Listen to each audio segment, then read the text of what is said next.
Just can't wait to share my next guest with you, partly because he's got some information that we need to know about. Whether you're in college or a young person in high school, even a parent of one of those, a loved one of one of those, there are a lot of scams out there. Bogus student tax, for instance. Did you know that that's out there? Friendly fraud. What is that? Well, Larry Kallevig is here. He's in studio. He is with Haven Financial Group, and he's got a lot of answers. Hi, Larry. Good afternoon. You know, it's scary reading this stuff. First of all, before we get into the 5 big scams that you want everyone to know about, this should be a fun time. You know, people going back to college, some people starting college. How do we sort of balance the watchdog piece and the celebration piece? For many of them, it's their first time away from home. It's exciting, but don't let your guard down because there's so many scams, as we'll talk about. All right. Good to know. Good to know. Let's get into this bogus student tax. That is really scary. Tell us about that. The latest one is the federal student tax, and college students need to be aware of this because it's relevant. Even here recently, actually, at the University of Minnesota, and you can research that here, one person was taking advantage of that this year. How does that work? Well, imposters, scam artists, fraudsters, whatever you want to call them, call actually the students and tell them they owe this bogus student tax. By the way, they say it's a federal student tax. So and by the way, there's no such thing. Okay. And how do they get the students to believe them? They call them. They're very, very persuasive. They even actually call your place of work. They know personal information. And they say they're with the IRS. They say they're with the IRS, and they can actually spoof caller ID stuff to make it look like they're calling from the U.S. government. It's amazing. And you say the IRS will never call you to ask you to wire money. They do everything by certified mail. They're never going to call a student and say, you owe this, and play it on the spot. And by the way, if you don't, we're going to call the police, which they did here locally. But these sneaksters are very sneaky because they sometimes have a bit of personal information they use when they call and say, hey, you're behind, or you owe on your student loans, whatever it is, or you have to pay this tax. They know family. They know the place where you have the internship. They know stuff about you that makes it sound like, oh, my goodness, this is real, and it scares you. It scares people. So what's the first step? Make sure you notify the authorities that this goes on. Don't panic, because if there's a phone call, they're never going to call and ask for money. Okay. But hang up on them. Absolutely. But then get whatever information you can. If you see a number come up, write that down and go to the authorities. As scary as it may seem, don't be spontaneous and don't panic. Right. I mean, you can start with campus police because they can maybe put out an alert to other students and decide how to handle it with the regular police. Most definitely. This is real. Okay. Let's talk about the tuition scam. What is that all about? The tuition scam. Fraudsters, again, call, email students, scare them, say, oh, by the way, your tuition bill's not paid, and we're going to cancel all your classes. Obviously, that scares the students, and pay right away, and usually in the form of a credit card. Notify the college admission office. They're never going to do this. Again, don't be afraid. Right. That would be something that the financial office, the accounting office, would most likely be sending a letter to you or your parents saying that this is happening, and you would check it out. They're not going to call you, ask you for a credit card. Most definitely. They're never going to call for a credit card. And don't be spontaneous because, again, they can be very convincing. Larry Kallevig is here. He is with Haven Financial Group. We are talking about the 5 categories of scam and fraud aimed at college students. If you're a college student, a loved one of a college student, a parent, a grandparent, you probably have some questions. So feel free to give us a call or a text. The phone number is 866-989-9226 or 651-989-9226. You can also text 81807. I would also love to hear from you if you either were a victim or you warded it off by, spotting this scam. I'd love to hear your advice for the rest of our listeners because it's great to get a real person example going on. So, Larry, credit cards. I mean, this is something that a lot of young people, it's their first foray once they get to college into having a credit card. And, they're told you need to build a credit history. But there's also a whole string of scams that go along with this. Yes, we're still talking about credit card fraud. And students, are literally inundated with all these special pre-approved offers and all these things. And be careful. Offering personal information, your name, social security number, your date of birth, license, all that stuff. Be careful. Take a step back. Don't do it. Do it from secure sites only. Make sure you do due diligence and make sure you background these offers, and don't sign up at booths. Do it only from secure sites and make sure. Yeah, I mean, you're at the mall, and there are these things like that. I mean, it's just you just don't know the eyes that are on you. I mean, it's really amazing in this day and age with phone cams are, pretty tricky and pretty easy to use. If you're sitting there in a mall in an open space filling out a credit card application, that is probably one of the least secure things you could do. Most definitely. Be careful. Take yourself off those sites. On havenfinancialgroup.com, we have a site where you can opt out of these marketing lists, if you will, and just be careful. I love that you also say to shred mailed solicitations because someone could fill those out in your name. Any personal information, they could fill it out, and you'll be jeopardized. Yeah, so this is really a scary thing. So for fake credit cards, you can go to Larry's company, havenfinancialgroup.com. You can get some more tips there and a link to opt out, which I think is really, really important. If you have any questions for Larry, give us a call, a text 81807 or call 651-989-9226. Okay.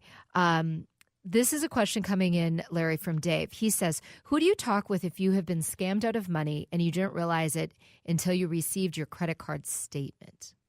Well, first consult your credit card company and then take it a step further. And there's irs.gov. There's other websites out there you definitely want to report it to immediately.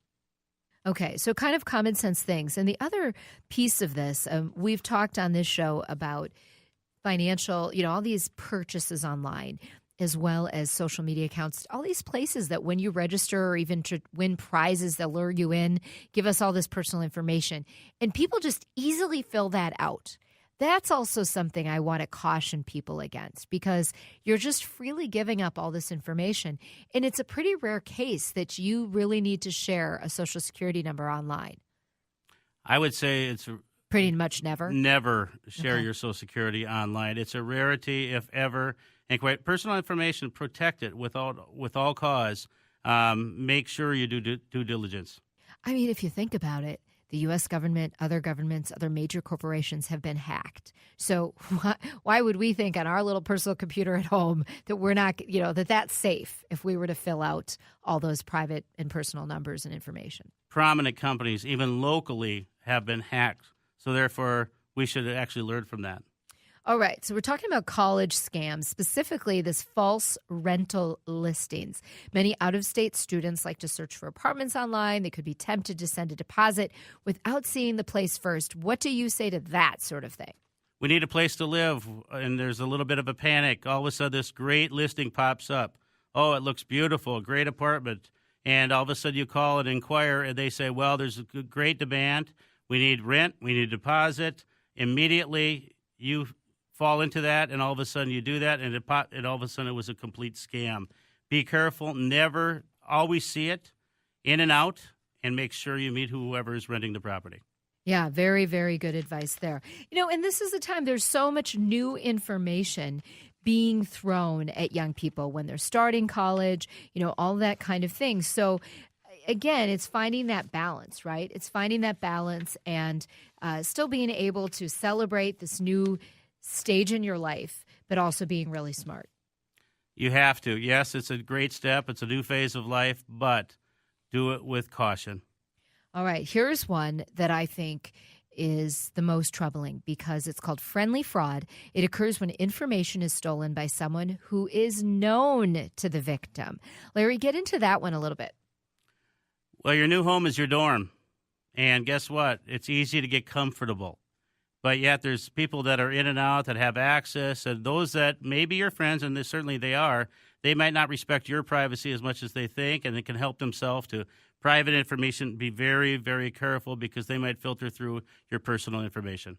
Yeah, I mean, it's so easy to just kind of leave things sitting around. You think your roommate is safe. Well, maybe your roommate is safe, but maybe, the friends that she or he hang out with are not as safe, or they're snoopy, or whatever the case is.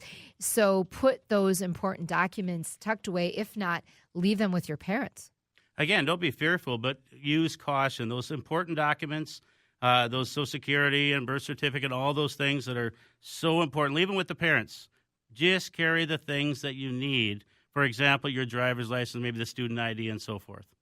Right. It's good to know. And what's your take on having copies of things? When you photocopy things, that's probably not something a student should be doing. Copies they still carry the same information. They're not the real thing. But again, use caution and make sure you don't just give them to anybody. Because the bottom line is, usually in college, all you need is your actual license, driver's license, if you have one, and your student ID. You shouldn't really need anything else. You shouldn't need your passport. You shouldn't need other things, unless you're an international student and that's your ID. But a lot of those things, if possible, should be left in another safe place with your family, whatever the case may be. If people are asking, or individuals are asking for that, that might be a red flag to ask more questions.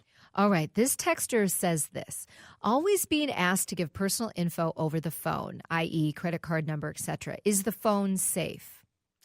The phone is not safe. Again, many of financial institutions and so forth will ask for the last 4 digits. Now, that I would say is obviously more safe. If anybody's asking for the full number, caution. Yeah, and it would be great if this texter sent us a little more detail, because, just in general, I wouldn't give that. The only time I'm giving a credit card over the phone is when I've maybe made the call. I know that I'm calling to maybe register for a race, and it's a known quantity to me. It's a known reputable business or company to me, and I'm purchasing something over the phone. But if someone's calling me and, who would do that? I can't think of a time when a vendor, maybe your credit card company or another place where you buy things, or maybe a medical place, they're really never calling you just to get your credit card number on the phone. Most institutions, it's odd. Financial institutions, as I deal with on a daily basis, now they ask for the Social Security number, but make sure you're dealing with a secure line. All right. And how do you know? What's the question to ask, Larry? Never.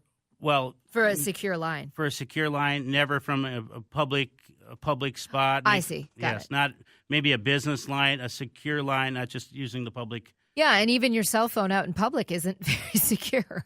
Not at all. Yeah, not at all. I'm talking with Larry Kallevig. He is with Haven Financial Group. If you have any final thoughts or questions for him, give us a text, 81807, before we say goodbye. Larry, what can parents do to help their college students? Parents are always a parent. And guess what? You're a parent even when they go to college. And you need to instruct them. The party them. may start for you, but you're still a parent for them. Without question. Talk to your kids about these scams. Educate them. Talk about the precautions that they can take, what they should or maybe should not do. Store their information, those things that you don't think they need to take. Use caution. Make sure they don't shop online or share all their financial information on a public Wi-Fi. Say things. Use strong passwords. Things that seem so simple. And by the way, make sure you check, maybe even monthly, their credit report to make sure no funny business is going on. That is very, very smart. All right, Larry, how can people find you at Haven Financial Group? You can reach us at havenfinancialgroup.com. We'd love to hear from you. Have a great Sunday. Yeah, and watch out for those scams. Just be smart. Use your spidey senses. That's what I say. If it smells or sounds funny, it probably is. It probably is. All right. Thank you, Larry. I appreciate it.